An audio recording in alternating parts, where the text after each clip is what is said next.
오늘 본문을 보니까 아주 썰렁한 이야기 하나가 갑자기 머리를 딱 스치고 지나갔습니다. 여러분 아마 다 들어보셨을 만한 이야기인데요. 초등학교에서 나온 문제에 대한 아이의 답입니다. 이번에 큰 장마가 와서 비가 많이 왔는데 큰 어려움을 겪게 된 수재민에게 위로할 말이 무엇인지 쓰시오. 한 아이가 이렇게 썼다고 합니다. 재민아, 힘들어도 희망을 가져. 예, 웃는 분들은 아주 이해가 빠르신 분들인데 아직 집에 무슨 일이 있으셨습니까? 얼굴 좀 펴세요. 왜 이러세요 다들? 정 목사 다리 쩔뚝거리면서 그렇게 찬양 열심히 부르고 했는데 다들 무슨 씹은 표정으로 그냥 이렇게 설교 끝내고 내려가야 될 것 같습니다. 예, 재민아 힘내. 위로의 말입니다. 오늘 본문은 바울이 디모데에게 위로의 말을 건넨 편지입니다. 그런데 매우 개인적인 이야기인 것처럼 들립니다. 바울이 복음으로 낳은 아들 디모데에게 너무너무 힘드니까 힘내라. 한번 힘내보자. 그 얘기 사실을 지금 하고 있는 거거든요. 그런데 바울이 여러분 어디 있습니까? 로마의 어두컴컴한 감옥에 갇혀 있습니다. 그리고 수만 리 길을 떨어진 이 디모데는 에베소에서 목회를 하고 있습니다. 그의 나이가 아마 30에서 35쯤. 그러니까 얼마 전에 신혼집을 꾸린 우리 베니시 강도사님 나이 정도 되겠다. 예. 저가 아프다 그러면 아무도 눈 하나 깜짝 안 하는데 베니시 강도사님 아프다 그러면 다들 걱정해 주시더라고요. 여러분 그 디모데가 바로 그런 위치에 있었습니다. 그런 디모데에게 바울은 힘과 용기를 건네주기 위해서 충분히 위로의 말을, 소망의 말을 건네줄 수 있다고 그렇게 생각을 합니다. 그런데 그 말씀이 성령 안에서 기록되었고 그것은 오늘 교회에도 하나님 주시는 위로의 말씀으로 지금 우리가 읽은 말씀으로 알고 있습니다. 여러분 동병상련이란 말이 있죠. 어려운 처지에 있는 사람들끼리 서로 돌아보고 그 아픔을 함께 나눈다 하는 이야기입니다. 그런데 여러분 그 위로를 나누는 이 바울의 처지도 만만치 않습니다. 언제 죽을지 알지 모르는 그 가운데 오히려 그가 위로를 받아야 되는데 그가 디모데를 위로하고 있습니다. 여러분 어떻습니까? 옆에 계신 분들 한번 위로해 보시죠. 오늘 하루도 참 수고했어. 이번 한 주간도 너무너무 고생했어.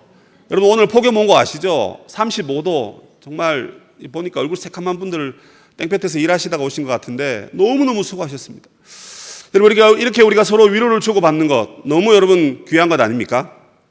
그런데 여러분 그 위로만이 들어가 있는 게 아닙니다. 오늘 본문에 보면 바울은 디모데에게 위로와 격려말을 주기 위해서 펜을 들지 않았습니다. 오히려 그 위로와 격려를 넘어서 너는 그런 어려움에도 불구하고 하나님의 복음을 위해서 더 힘차게 달려가라. 여러분 그 말을 해주려고 이 노사도가 어두컴컴한 밤에 그 감옥에서 펜을 들은 것입니다. 여러분 우리 8절 말씀을 한번 보십시오. 너는 나를 부끄러워하지 말고 오직 하나님의 능력을 따라 복음과 함께 고난을 받으라. 이게 여러분 위로하는 말입니까? 뭡니까? 위로인 것 같은데 오히려 더 사지로 내모는 그런 말로 들립니다. 그죠? 그런데 바울은 정말 그냥 약한 마음으로 디모데에게 아이고 수고한다 수고한다 엉덩이 토닥토닥 하면서 그냥 그 힘든 것을 달래주기만을 위해서 펜을 든 게 아니란 말입니다. 여러분 바울이 얼마나 복음의 능력이 충만했으면 위로도 건네지만 오히려 더 담대하게 복음을 위해서 살아라 하는 것입니다. 이것을 두 단락으로 나누면 너는 복음을 절대 부끄러워하지 말아라. 오히려 복음과 함께 고난을 받으라 하는 말입니다. 그러나 이것을 하나로 묶으면 우리는 복음을 부끄러워할 것이 아니라 오히려 복음을 가지고 세상에서 당당한 자로 살아야 된다. 그것이 오늘 제가 여러분에게 드리고 싶은 하나님의 말씀의 핵심입니다. 여러분 한번 따라해 보실까요? 복음을 부끄러워하지 말고 세상에 당당하게 살자. 여러분 이 목소리로 당당하게 사시겠습니까?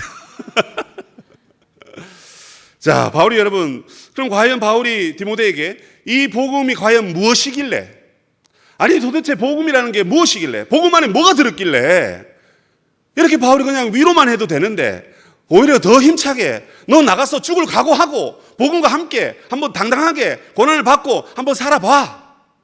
여러분 왜 그렇게 바울이 힘주어서 그렇게 얘기하고 있을까요? 첫 번째 우리가 찾아볼 수 있는 단어는 생명입니다. 여러분 무엇이라고요? 생명입니다. 뭐가요? 복음은 우리에게 생명을 주기 때문입니다. 복음이 우리에게 무엇을 준다고요, 여러분? 생명입니다. 자, 여러분 보십시오. 이 생명은 어떤 생명입니까? 오늘 본문에 보니까 그리스도 예수 안에 있는 생명의 약속이라고 말하고 있습니다. 이 생명이 이미 하나님으로 말미암아 약속된 거라고 말하고요. 그 복음의 내용은 바로 예수 그리스도입니다. 그럼 이것은 무엇을 말하는 겁니까? 우리가 세상에서 복음과 함께 당당하게 살아가야 할 이유는 우리는 복음이 주는 생명을 가진 자다라고 하는 것입니다. 여러분 표정을 좀 바꾸십시오. 이거 지금 복음을 가진 생명을 가진 자의 그 표정이 아닙니다. 지금 모르겠습니다. 뭐 내일 모레 곧 출산할 그런 지금 겁에 질린 지금 우리 김진아 사모님도 7월 26일 날 출산인데 저렇게 쌩글쌩글 웃고 계시는데 다들 지금 생명이 얼굴에서 나타나지 않습니다. 여러분 이렇게 즐겁게 찬양하고 즐겁게 말씀 나누고 기도하는 이 자리, 여러분 이게 바로 생명을 가진 자의 모습 아니겠습니까? 그런데 여러분 이 본문에서 말하고 있는 이 생명은 예수 그리스도의 부활을 말하는 것입니다. 우리가 어떤 자인가? 예수 그리스도의 부활의 생명을 가진 자다 하는 것입니다. 그 예수 그리스도께서 죽음을 이기시고 사망을 이기시고 우리에게 생명을 주셨다는 것입니다. 이건 뭘 말하는 거죠? 여러분 이거 다 살아 있습니다. 죽었던 적이 없어요. 그런데 죽었다가 살아나신 분은 오직 예수님밖에 안 계신 줄로 믿습니다. 이건 뭘 말하는 겁니까? 저 위에 있는 저 영원한 생명을 이 땅으로 예수님께서 직접 가지고 오셨다는 것입니다. 가지고 오셔가지고 우리에게 그것을 보여주셨다는 것입니다. 아니 예수님의 부활을 중심으로 온 세상의 역사가 기준이 바뀌어버렸습니다. 그것이 여러분 복음이 말하는 생명의 힘인 것입니다. 그 복음의 생명의 힘, 그 생명을 우리가 가졌기 때문에 여러분 우리는 당당하게 살 수 있는 것입니다. 바울도 그러한 생명을 갖고 있었습니다. 그렇기 때문에 그가 감옥에 있었던 것은 비록 그는 육신은 갇혔다 할지라도 그의 생명은, 그의 영적인 생명은 절대 가두지 못했던 것입니다. 그래서 그 생명의 약속대로 그는 사도가 되었고, 그래서 너도 그 생명을 가지고, 복음의 생명을 가지고 이 세상 가운데 하나님의 영광을 위해서 살아라. 여러분 그 이야기를 바울이 하고 있는 것입니다. 만약에 여러분에게 희귀병이 걸렸다고 한번 생각해 보십시오. 처방전이 있다면 그 처방전을 얻어서 사람을 구해내기 위해서 여러분 동분서주하면서 있는 돈 없는 돈 다 끌어모아서 그 처방전을, 그 약을 사기 위해서 얼마나 여러분 이리저리 뛰어다니시겠습니까? 그게 나의 사랑하는 아내이고 내 남편이고 그리고 나의 자녀라면 여러분 그것을 위해서 심지어 내 목숨까지 내어놓으면서 여러분 그 일을 위하여 최선을 다하지 않겠습니까? 하물며 우리의 영원한 생명을 책임져 주시는 여러분 복음이 있다면, 그 복음이 우리에게 생명을 준다면, 그 복음이 주는 생명으로 말미암아 우리가 하나님의 평강을 누리고 하나님의 생명을 누리고 하나님의 사랑을 누리며 여러분 이 땅을 살아가야 하지 않겠습니까? 어떤 책에 보니까 이런 간증이 있었습니다. 어떤 부흥사가 부흥회를 인도하러 갔었습니다. 2박 3일 인도하러 가는데 이제 첫날 집회를 마치고 숙소로 들어가는데 핸드폰에 전화 벨이 울리는 겁니다. 따르릉 따르릉. 예, 되게 옛날 버전이네요. 따르릉 따르릉. 여보 웬일이야? 그래 오늘 설교 잘했어? 잘했지. 당신이 기도해줘서 아주 잘했어. 그런데 여보 나 어떡하지? 왜? 여보 나 오늘 병원에 갔다 왔는데 암이래. 뭐라고? 당신 암이야? 여보 내가 지금 갈 수가 없어. 내가 집에 마치고 얼른 가서 당신하고 있어줄 테니까 조금만 참아. 그리고 내가 기도할게. 그리고 전화를 끊고 숙소로 이 목사님 들어가셨습니다. 이 목사님과 사모님은 신학교에서 만나서 결혼한 사이입니다. 대부분 사역자들이 그렇습니다. 뭐 저처럼 철없이 일찍 결혼한 사역자들은 주로 사모님이 어렸을 때, 젊을 때 그냥 남편 좋으니까 그냥 덜렁 따라와가지고 그냥 교회 가서 사모님 하니까 이제 네 하고 그냥 그렇게 있었죠. 그러면 학비가 없으니까 일하러 가야 됩니다. 돈을 벌어야 됩니다. 또 양가 부모님도 섬겨야 됩니다. 또 아이는 태어났는데 남편은 신학교 가고 혼자서 일하랴 아이 돌보랴 참 힘든 생활을 사는 거죠. 그 목사님의 아내도 그와 같았습니다. 그래서 이제는 담임 목회자가 되고 그래도 부흥 강사로 이제 이리저리 다니니까 조금 여유도 생기고 조금 즐거움도 있었던 것입니다. 그런데 사모님이 암이 걸렸다 하니까 이거 무슨 마른 하늘의 날벼락처럼 그 목사님과 그 가정에 엄청난 어려움이 닥친 것이죠.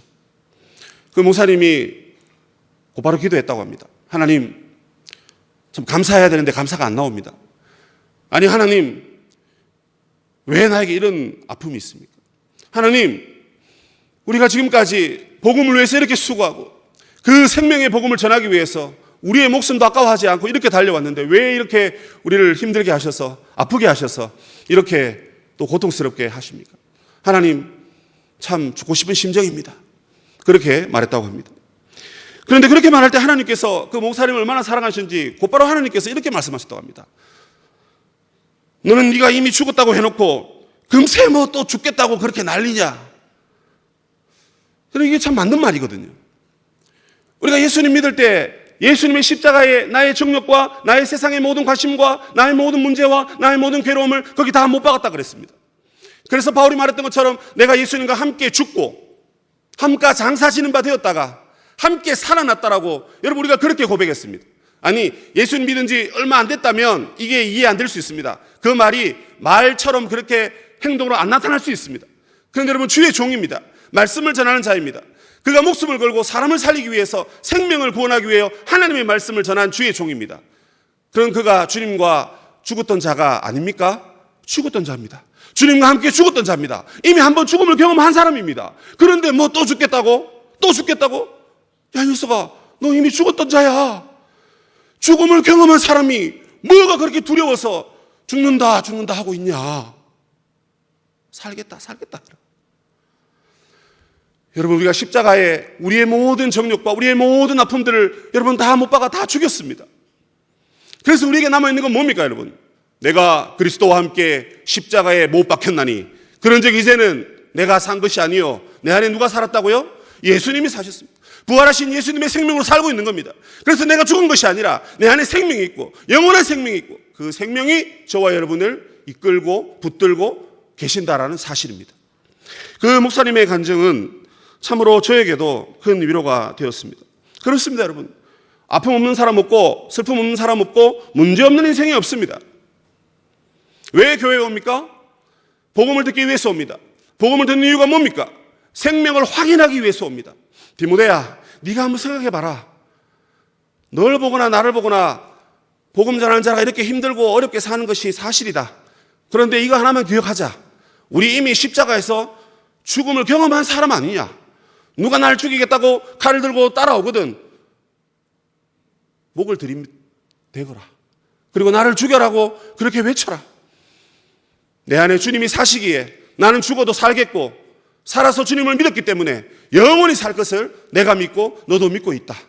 이 복음의 생명이야말로 이 세상 가운데 고난을 받더라도 당당하게 하나님의 자녀로 살 수 있게 하는 하나님의 능력이지 않느냐. 예수님께서 요한복음에 베데스다 연못에 38년 된 환자를 고치신 사건이 있습니다. 38년 동안 그는 고침받고 싶었지만 도와주는 사람이 없어서 부글부글 끓어오르는 그 물속에 들어갈 수 없었습니다. 물이 부글부글 끓어오르면 걸을 수 있는 자들이 먼저 들어가 버렸기 때문에 아이고 나는 언제 들어가나 그냥 신세 한탄만 하고 있었습니다. 그런데 그날 복된 소식이 찾아왔습니다. 예수님이 지나가는 것이 아닙니까? 그 예수님이 그 환자에게 갔습니다. 그리고 일어나 네 자리를 들고 걸어가라 말씀만으로 이 환자를 고쳐주셨습니다. 이 사람 너무 놀라 인사도 하지 않고 그냥 그 자리를 떠나서 아마 갔던 것 같습니다. 그런데 그날이 안식일이었습니다. 유대인들이 묻습니다. 아니 너는 거기서 38년 동안 그렇게 앉아있던 사람인데 어떻게 이렇게 걸어다니느냐? 네가 주일날 이렇게 뛰어다니고 걸어다니고 움직이는 것, 야 누가 너를 그렇게 고쳤어? 이거 고발해야 되겠다. 안식일날 여러분 병자를 고친 것을 유대인들은 못마땅했습니다. 그래서 누구냐 하니까 어디 갔지? 없는데요. 성전에 들어가 보니까 예수님이 성전 안에 계셨습니다. 그리고 다시 만납니다. 유대인 양반, 저 예수가 나를 고쳤어. 가서 물었습니다. 당신 뭔데 저 사람을 고쳤느냐고. 내 아버지가 지금까지 일하시니 나도 일한다. 예수님이 그렇게 말씀하셨습니다. 여기 유대인들이 한술 더 떴습니다. 아니 뭐라고?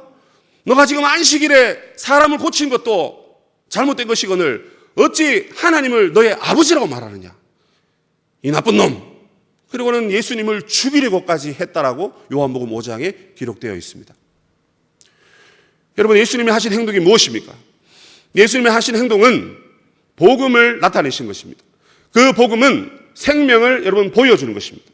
여기 앉아 계신 여러분들, 적어도 여기 와서 여러분 잘 사는 법, 웰빙하는 법, 건강하게 사는 법, 그 말씀을 들으려고 이 설교 시간에, 이 늦은 시간에 졸림에도 불구하고 여기 앉아 계신 분들은 아무도 없을 줄 압니다. 이 자리에 앉아 계신 이유는 복음을 듣기 위해서, 생명을 확인하기 위하여서, 내가 하나님의 자녀인 것을 확신하기 위해서 이 자리에 오셨을 것입니다. 예수님도 그런 사역을 하신 것입니다. 복음을 나타내시면서 유대인들이 말하는 그런 율법과 그런 형식에 치우쳐서 할 것 안 할 것 가리시면서 사역하지 않으셨습니다. 그는 생명이 필요한 자에게 가서 생명을 주었던 것입니다. 안식이 필요한 자에게 가서 안식을 주었던 것입니다. 여러분, 이것이 복음의 능력인 것입니다. 이 복음의 생명이 여러분 38년 만에 오랜만에 그 안식일 날 참된 안식을 맛본 여러분 그 환자의 모습, 그 중풍병자 그 환자의 모습을 여러분 상상해 보십시오. 38년 동안 그렇게 고생하고 아파하고 힘들어했는데 복음의 약속이신 예수께서 생명을 나타내시니까 그가 기뻐하고 즐거워하고 행복해하는 모습을 여러분 우리가 보게 되는 것입니다. 사랑하는 우리 성도 여러분, 성경에서 우리가 무엇을 얻습니까? 너희가 성경을 상고하거니와 성경은 곧 내게 대하여 증거하는 것인데 그것은 바로 복음입니다. 그리고 그것은 영생을 얻기 위하여 너희들이 성경을 본다라고 말했습니다. 여러분 큐티 왜 하십니까? 새벽기도 와서 말씀을 왜 듣습니까? 여러분 성경 통독하시죠? 성경 통독 왜 합니까? 시켜서 합니까?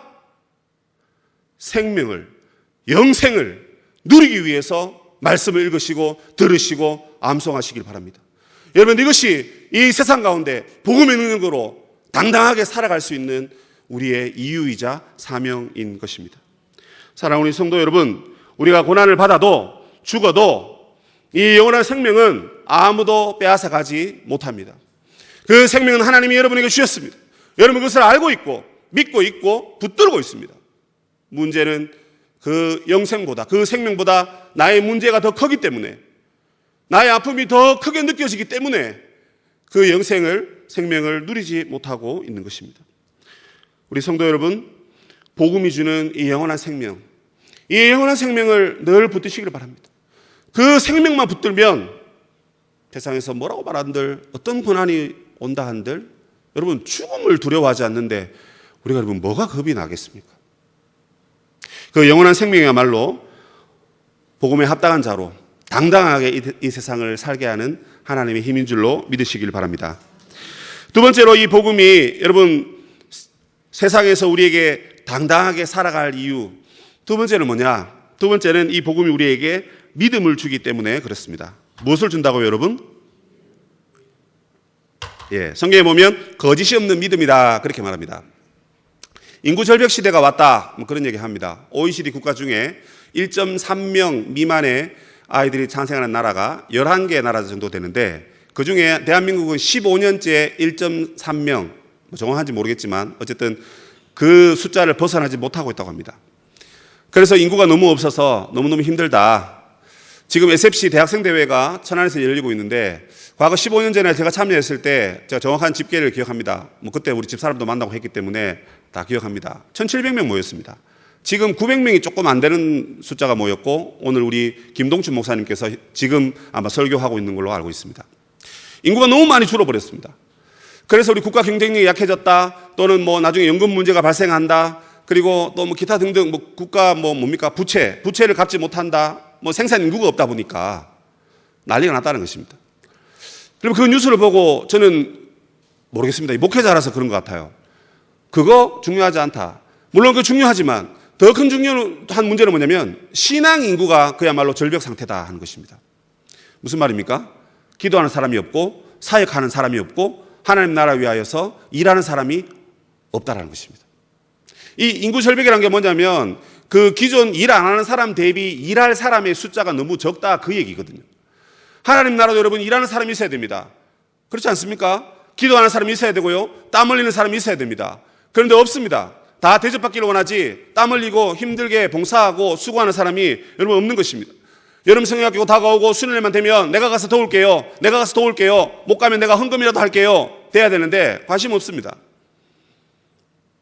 지금 그런 시대가 왔다는 것입니다.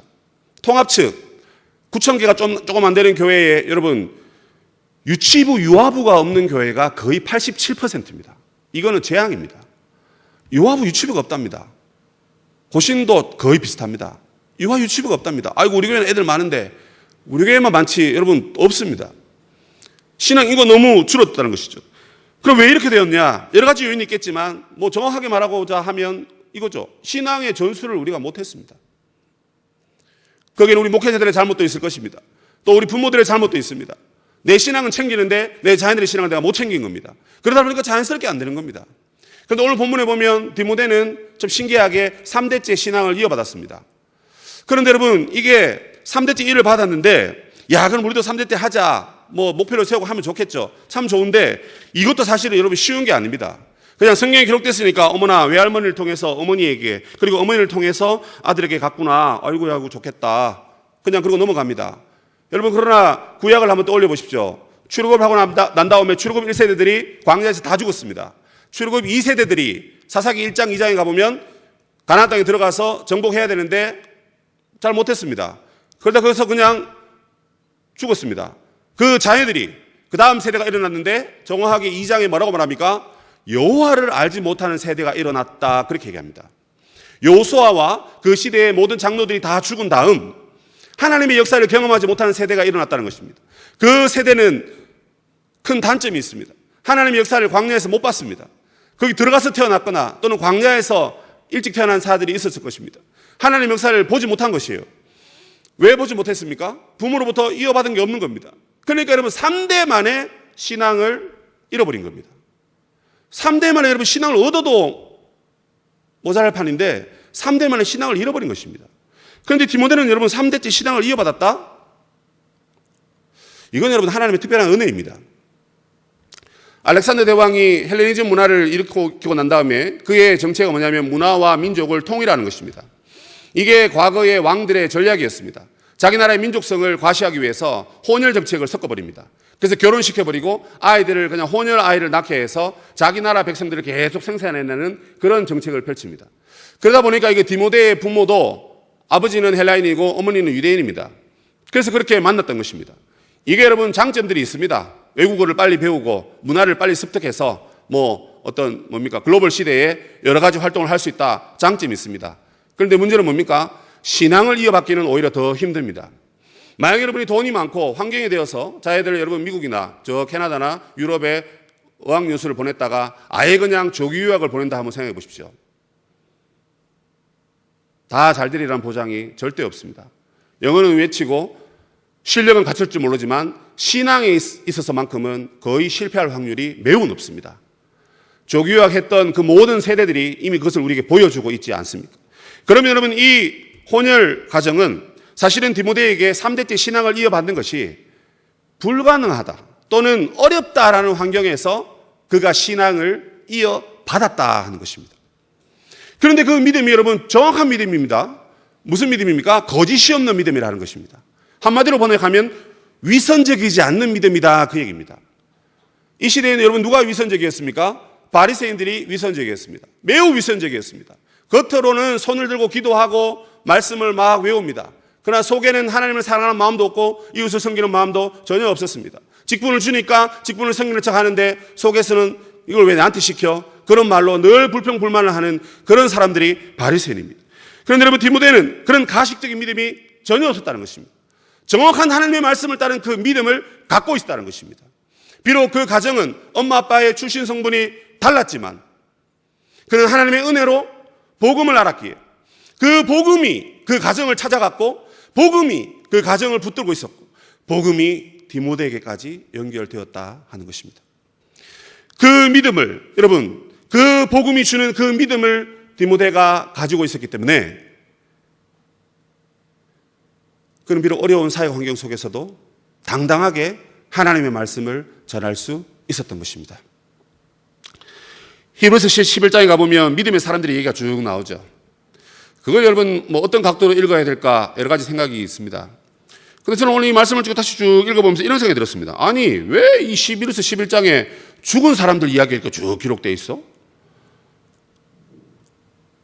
그렇지 않습니까 여러분? 다 죽은 사람들입니다. 그런데 왜 이 성경이 기록되어 가지고 이게 오늘까지 우리에게 전해지고 읽혀지고 이 사람들 본받아라, 이 사람처럼 살아라, 왜 여러분 그렇게 얘기하고 있죠? 그 사람들의 공통점이 뭡니까? 다 같이 믿음으로 살다가 죽었다라는 것입니다. 그 믿음으로 살다가 죽었다는 것이 어떤 말입니까? 눈에 보이는 것을 믿고 죽은 사람이 아닙니다. 메시아가 오실 것이라는 그 약속을 눈으로 보지 못했습니다. 만지지도 못했습니다. 느끼지도 못했습니다.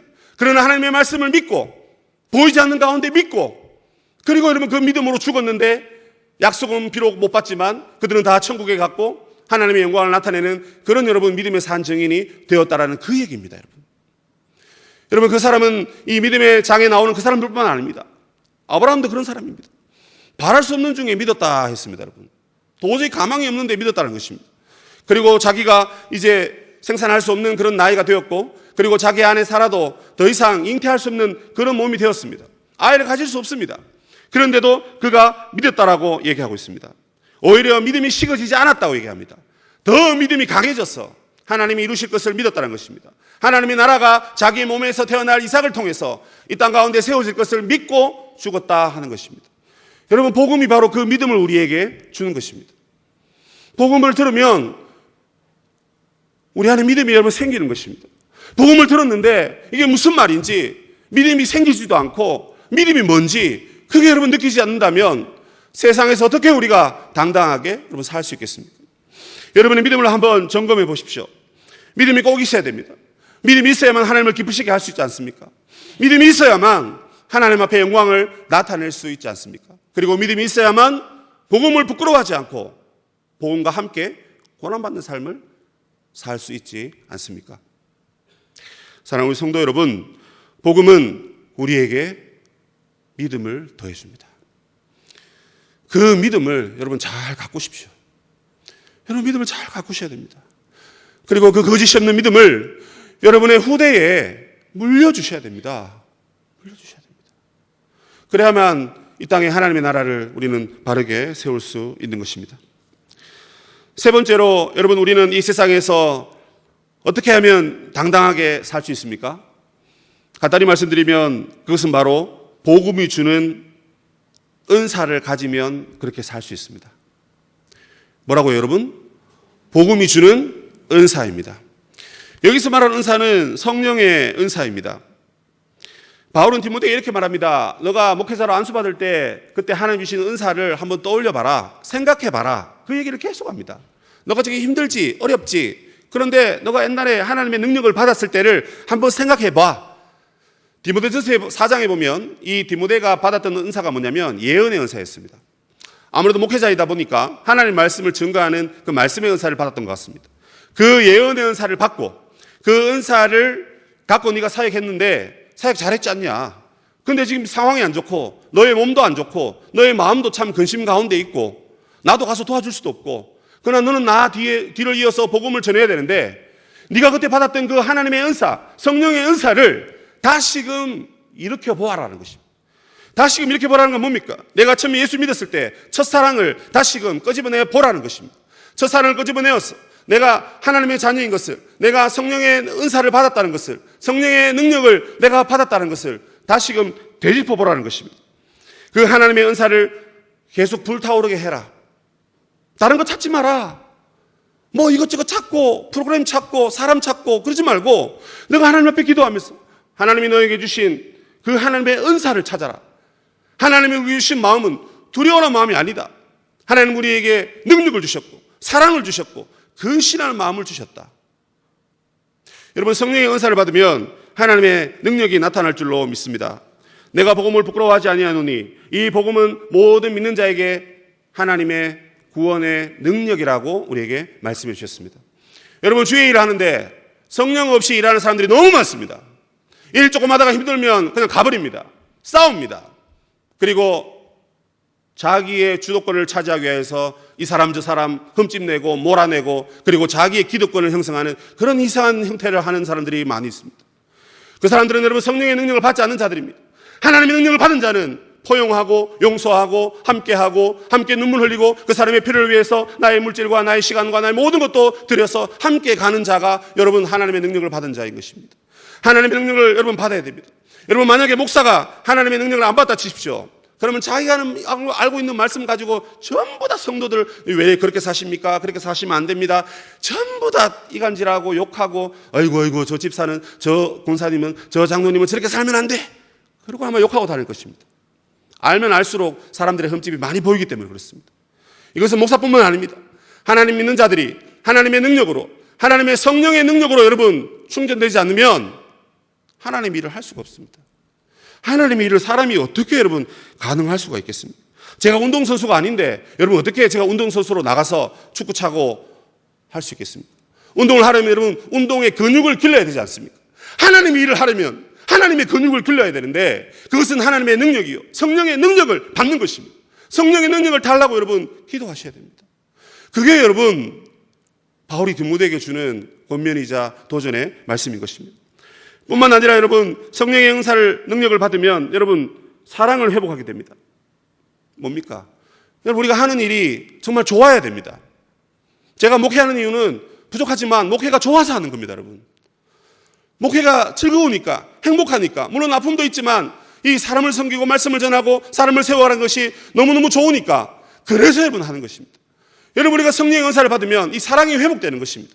이 사랑이 회복됨으로 우리 아이들을 사랑하고 우리의 수능들을 사랑하고 교회를 사랑하고 목회자를 사랑하고 새가족들을 사랑하면서 하나님의 공동체를 세워갈 수 있는 것입니다.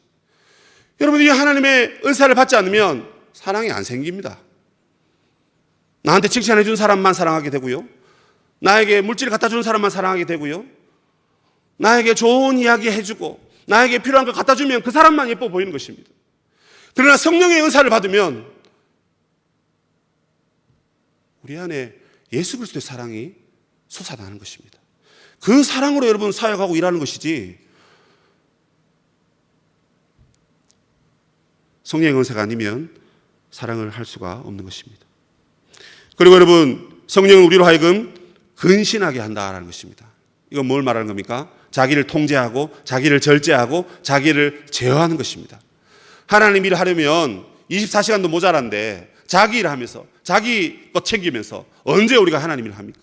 그러나 성령의 은사와 능력을 받으면 자기 것을 마다하고 하나님 일을 위하여서 근신하면서 깨어서 그 일을 감당하게 된다 하는 것입니다. 그러므로 여러분 우리는 복음을 부끄러워하지 아니하고 복음 앞에 아니 세상 앞에 복음과 함께 당당하게 나아가기 위해서 하나님의 은사를 달라고 졸라야 됩니다. 하나님 나에게 은사를 주십시오. 나의 아이들 가르칠 만한 지혜가 없습니다. 하나님 지혜의 은사를 주십시오.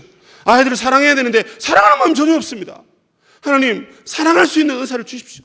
하나님 나는 내 일이 너무 바빠서 하나님 일 하고 싶어도 못하고 있는데 자꾸 미루고 있는데 하나님 어쩜 하나님 절제할 수 있는 은혜를 주시옵소서.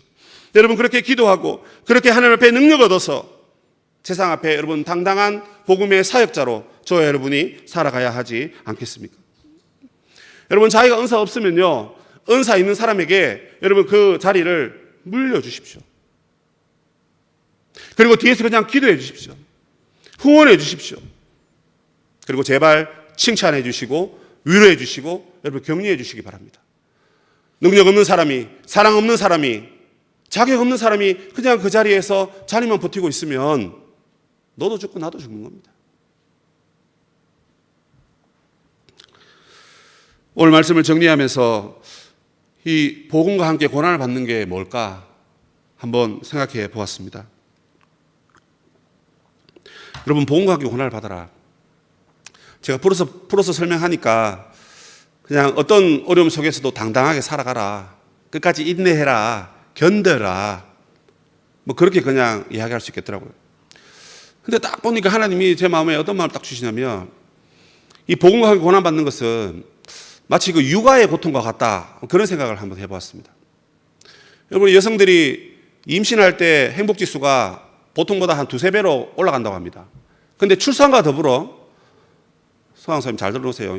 출산과 더불어 그 기쁨이 그냥 확 줄어든다고 합니다. 어느 정도냐? 이혼과 실직보다 약 2배 정도의 고통을 더 더해준다고 합니다. 무슨 말입니까? 여러분, 이게 아이를 낳아서 기르는 것 너무 기쁘지 않습니까? 그죠? 좋죠. 그런데 그 아이를 또 기르는 것은 너무 힘들고 고통스럽다, 그 얘기입니다. 왜 고통스러우냐? 아이들이 꼭 주말에만 일찍 일어납니다. 맞죠? 엄마 늦잠 자고 싶은데 딱 꼭 일찍 일어납니다. 그리고 화장실도 마음대로 못 씁니다. 화장실 가서 막 볼일 보고 있는데 문 확 열어버립니다, 그냥. 아무리 가족끼리라도 그렇지. 아이들이 뭐 압니까? 뭐 좀 큰 아이를 말하는 거죠. 그리고 우리 평소 입던 옷이 안 맞습니다. 우리 집 사람도 지금 옷이 안 맞다고 옷 사내라고 난립니다. 옷이 안 맞대요. 뭐 자기가 그래놓고 내보고 그런지 모르겠어요. 그리고 우리 여성분들이 첫 모유 수유를 할 때 그 고통이 저는 안 겪어봐서 모르겠는데 엄청나다고 합니다. 행복한 모습이고 기쁜 상황이지만 그 고통은 그들만이 아는 것이죠. 아이 데리고 한번 외출해 보셨습니까? 저도 아이 셋 데리고 가서 하나는 장애인이고 둘은 뭐 멀쩡한데 거의 뭐 장애인 못지않게 엄청 떠들어대는 아이들인데 그 셋 데리고 나가면 밥 먹으면요, 이거 그냥 뭐 식당이 그냥 마비입니다, 마비. 그 행복한 거고 내 아이의 입에 맛있는 거 먹여주는 건 좋은 거지만 뭐죠? 그 자체가 고통입니다. 그 따가운 시선을 다 받아야 됩니다. 그래서 아이 유모차 부대에 못 들어오게 하는 식당이나 커피숍도 여러분 많이 있지 않습니까? 어쨌든 이 외에도 여러 가지 어려움들이 있습니다. 하지만 아이를 키우는 것은 즐거운 비명이요, 저는 즐거운 고통이라고 말하고 싶습니다. 적어도 저도 뭐 3명이나 낳아서 길러봤으니까 뭐 저는 한 거 없지만 아내가 그걸 하고 옆에서 거들었기 때문에 그래도 뭐 이게 조금 이해는 되더라고요. 우리가 여러분 이 세상에서 복음과 함께 사는 것도 이와 같다라는 것입니다. 복음과 함께 살면 사람들이 손가락질합니다. 어이구 이 개독교 뭐 이런 얘기 합니다. 듣기 싫습니다.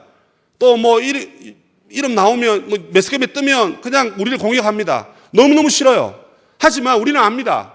그렇게 욕먹지만 내 안에 복음이 있기 때문에 내 안에 생명이 있는 거예요. 내 안에 복음이 있기 때문에 내 안에 그래도 그들이 갖고 있지 않는 믿음이 있는 겁니다. 내 안에 복음이 있기 때문에 그래도 나에게 하나님 주신 은사가 있는 거예요. 그 은사 때문에 내가 그래도 살 수 있고 하나님 일 할 수 있고 천국을 지어가는, 천국을 만들어가는 여러분 그 사역을 우리가 감당할 수가 있는 것입니다. 그래서 여러분 손가락질 당하지만 나는 복음 때문에 오히려 찬양합니다. 복음 때문에 오히려 감사합니다. 복음 때문에 눈물 흘리지만 그 눈물은 오히려 기쁨의 눈물인 것입니다.